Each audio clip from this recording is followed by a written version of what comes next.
Ciao a tutti ragazzi, bentornati, io sono la Fra e oggi sono qui per parlare con voi dell'ultimo trailer di Death Stranding, quello che è stato presentato ai Game Awards 2017 e che tutti aspettavamo da ben un anno e finalmente abbiamo potuto vedere.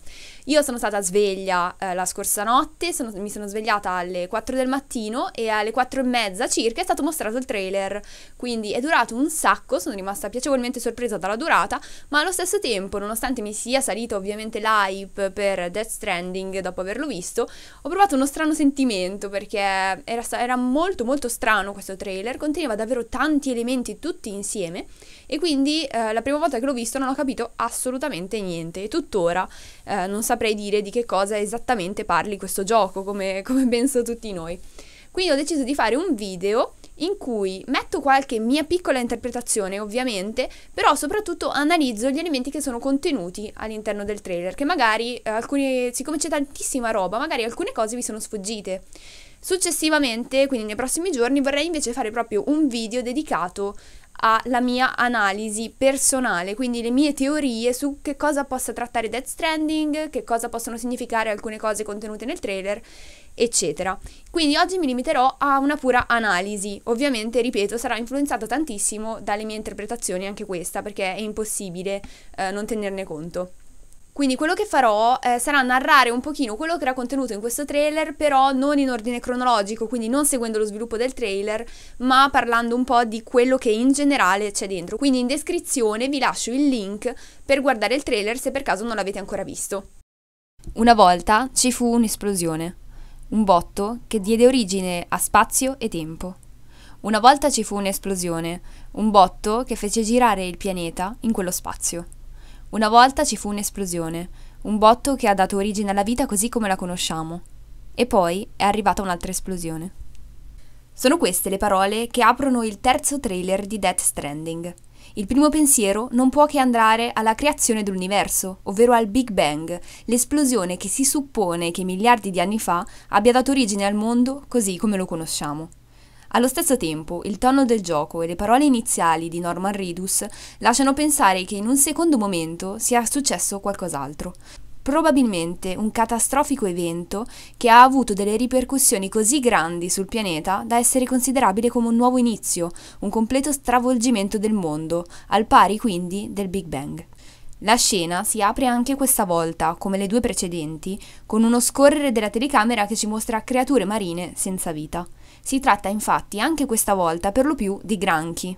Insieme a loro vediamo però anche delle piante che velocemente appassiscono in modo del tutto troppo veloce per essere considerabile naturale. Ciò che mi lascia pensare l'ambiente circostante è che si tratti del fondo di un oceano o di un mare, al momento però senza acqua. Questo perché, oltre a pochissime piante, ciò che circonda i personaggi appare come una distesa umida, coperta solo da sabbia e rocce. A differenza del precedente trailer che lo vedeva protagonista, Reedus qui è reduce da un evento molto chiaro. C'è stato infatti un incidente con un mezzo di trasporto, un furgone, che in qualche modo ha coinvolto lui e altri uomini. Sam, il nome con il quale lo chiameranno, indossa una tuta con grandi scritte Porter e alle sue spalle ha una sorta di imbracatura con degli strumenti al momento non in funzione.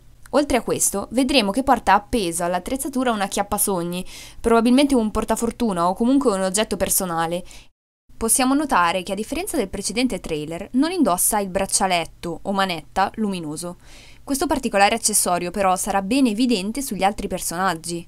Inoltre lo vedremo cambiare colore in tempo reale mentre il terzo soggetto si suicida accoltellandosi il corpo e diventerà rosso. Questo mi ha fatto subito pensare al fatto che il bracciale o la manetta sia un indicatore della salute e che quindi abbia un ruolo all'interno del gameplay. Un'altra componente che potrebbe avere un'implicazione nelle meccaniche di gioco è sicuramente il braccio meccanico che Sam e un altro personaggio hanno sulla schiena. Si tratta probabilmente di una sorta di rilevatore in quanto reagisce alla presenza delle misteriose creature che fin dal primo trailer sono apparse, ma delle quali ancora non sappiamo molto. Sicuramente di forma umanoide, lasciano delle tracce percepibili dai personaggi. Si tratta di orme e le vedremo di diverse dimensioni. Questo braccio si attiva e reagisce alla loro presenza, lasciando intendere che potrebbe essere anche questo uno strumento utilizzabile da noi giocatori per essere sempre al corrente della potenziale minaccia. Un'altra componente che potrebbe risultare interessante inserita nel gameplay, sempre ragionando in un'ottica di gioco stealth, sarebbe quella di poter trattenere il respiro, evitando quindi di essere rilevati dalle creature. Viene infatti suggerito dallo stesso Sam di non parlare e di evitare di respirare. In una scena in particolare vedremo proprio una creatura aggirarsi tra i protagonisti e fiondarsi poi su uno di loro dopo che questo ha emesso delle grida. Ciò che appare subito evidente è come il personaggio di Sam abbia una tuta diversa rispetto a quella degli altri uomini. Loro infatti indossano divise con un'estetica molto diversa e sia sul casco che sulla spalla hanno la scritta Bridge. Questo logo era già stato mostrato in precedenza nel secondo trailer ed era raffigurato sulla spilletta che Del Toro portava sulla giacca. Lo stesso simbolo sarà ben mostrato proprio sulla portiera del furgone distrutto. Norman Reedus non porta invece in nessun punto quella scritta, ma è comunque equipaggiato con lo stesso braccio meccanico e questo mi fa pensare ulteriormente che possa essere un elemento di gameplay. Un piacevole ritorno dagli altri trailer è stato sicuramente il bambino. Già responsabili delle scene più criticate e considerate controverse, il piccolo feto si è mostrato di nuovo in questo trailer, all'interno del contenitore posizionato frontalmente sulla tuta di uno degli uomini di Bridge. Quello che ho notato è che il bambino sembra essere il responsabile del funzionamento dello stesso braccio meccanico. L'uomo lo tiene infatti in funzione per tutto il tempo, fino a quando non lascia cadere il bambino per cederlo a Reedus. A quel punto il braccio smetterà immediatamente di funzionare, cadendo inattivo e perdendo la sua funzionalità. Al contrario, il braccio posizionato sulla schiena di Reedus, che era rimasto immobile per tutto il trailer, si attiverà proprio quando Sam raccoglierà il feto e lo accosterà alla sua tuta. Detto questo, vorrei soffermarmi ora su un altro personaggio, in particolare l'uomo incastrato sotto il furgone. La sua sorte sarà infatti molto particolare, nonché terribile. Lo vediamo dimenarsi disperato, in preda al dolore per le ferite e alla paura. Mentre si agita però, la sua pelle inizia ad avvizzire e i capelli ad imbiancarsi. Sta infatti invecchiando velocemente. Nonostante questo, il suo compagno continuerà a cercare di aiutarlo per liberarlo. È evidente come l'uomo abbia con lui un legame e voglia a tutti i costi trarlo in salvo. Allo stesso tempo, però, non appena lo vedrà avvolto dalla sostanza nera e dalle mani e braccia che lo avvolgono e lo trascinano via, estrarrà la pistola per ucciderlo. Questo lascia intendere molto di più di quanto possa sembrare. I personaggi sono infatti perfettamente a conoscenza di ciò che queste entità fanno con i corpi che recuperano e preferiscono porre fine alla vita di se stessi o dei loro compagni piuttosto che farli cadere nelle loro mani. Questo mi ha fatto pensare che il titolo stesso, Death Stranding, ovvero morte per allenamento, possa avere a che fare qualcosa con la sorte che tocca alle persone che vengono prese dalla sostanza nera, qualcosa che è sicuramente peggiore di una rapida morte. L'ultima figura che appare in questo complesso trailer è quella di un individuo incappucciato che lentamente discende dal cielo appoggiandosi sopra il furgone. Il gesto che farà con la mano richiamerà immediatamente alla mente quello fatto dal personaggio di Mads Mikkelsen nel precedente trailer. Quella volta l'azione era sembrata simile ad un gesto militare per intimare ai suoi uomini di avanzare. In questo caso invece non sappiamo con cosa la figura stesse interagendo, in quanto la scena sembra priva di altri elementi. L'uomo che sta per perdere tragicamente la vita, però, sembra percepire qualcosa che allo spettatore non viene mostrato e, terrorizzato, spara dei colpi nell'estremo tentativo di salvarsi. Osservando sotto il cappuccio dell'individuo possiamo notare che porta una maschera o comunque qualcosa che gli ricopre il volto e che è dorato. Questo mi lascia pensare che possa esserci una correlazione tra lui ed il cadavere che all'inizio del trailer era stato inglobato dalla sostanza nera. Inoltre, dalla reazione che gli altri personaggi hanno nel vederlo e dal suo equipaggiamento, poiché anche lui ha il braccio meccanico, potremmo affermare che non si tratta di un antagonista, ma piuttosto di un alleato.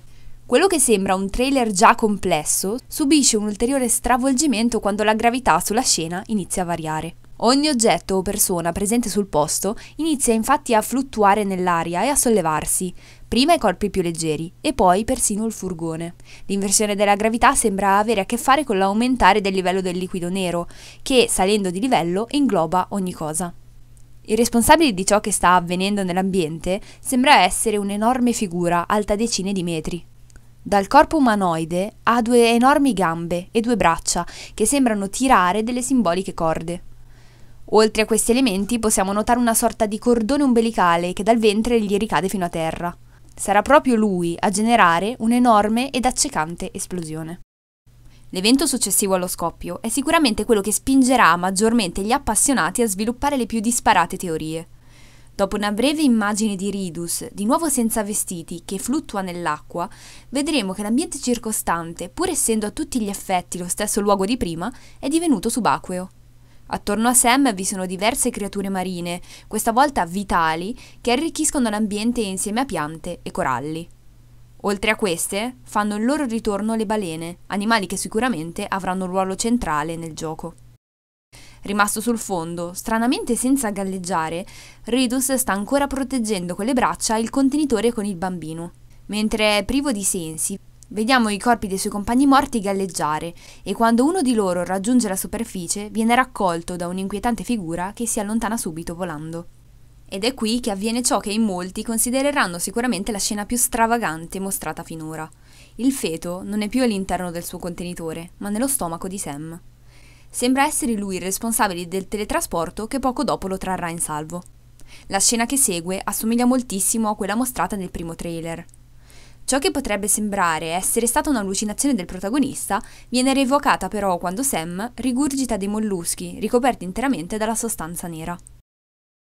Esattamente come la prima volta, si fermerà poi ad osservare 5 figure sospese nel cielo, questa volta come sfondo un'enorme cavità. Secondo la mia interpretazione, quel cratere o solco non è altro che il luogo in cui poco prima si trovava e che abbiamo visto anche completamente allagato. Molti elementi del trailer lasciano pensare che Sam sia un personaggio non ordinario o comunque in qualche modo speciale. Vedremo infatti le orme reagire al contatto con la sua pelle nuda o con il suo sangue. Sarà a conoscenza di informazioni su di loro e su come evitarle, apparendo più esperto rispetto agli altri uomini, e sarà l'unico a non fluttuare o a galleggiare nell'acqua. I motivi che potrebbero essere legati a questi elementi li tratterò però in un apposito video in futuro. Ed ecco qui ragazzi, questo era tutto quello che io ho da dire sul trailer di Death Stranding per adesso. Non ho ancora steso del tutto le mie teorie riguardanti il gioco, quindi vorrei fare appunto questo video, come vi ho detto, di analisi e teorie personali, comparando questo trailer con gli elementi contenuti anche negli altri due. Quindi mi ci vorrà un po' di tempo per stendere tutto, ma penso che uscirà nelle prossime settimane. Per adesso vi saluto e grazie a tutti, ciao, alla prossima!